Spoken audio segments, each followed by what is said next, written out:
হ্যাঁ হ্যাঁ হ্যাঁ না, এটা এটা দুইটা দিক। সামাজিক যোগাযোগ মাধ্যম যেমন একটা বড় ভূমিকা পালন করছে, আবার ঠিক আমরা বলবো যে যদি এরকম ভুক্তভোগী হন, আমাদের কাছে আসতে পারেন তারা, থানায় যাবেন। আমরা প্রথমে সাজেস্ট করবো ওনারা যেন থানায় যান। এরপরে যদি থানায় না হয় আপনার ওনারা কোর্টে যাবেন।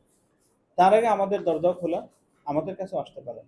আমরা ওনার বিস্তারিত শুনে আমরা আমাদের মতো ইনভেস্টিগেশন করব।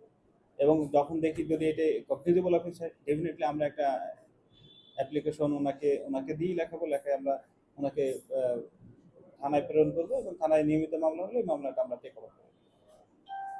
যেমন কোর্টের যে অর্ডার শিট জাস্ট দেখার জন্য আমি একটু শেয়ার করলাম। কোর্ট কিন্তু এখানে এই কথাটাই বলেছেন যে প্রথম আলো রেফারেন্স দিয়ে যেটা আমাদের এটা কোর্টের অর্ডার শিট তো কোর্টের অর্ডার শিট না নিয়ে ভালো,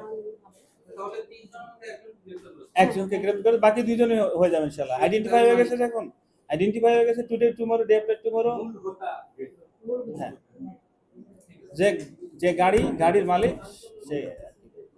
থ্যাংক ইউ ভাই, আর একটু চা খাই।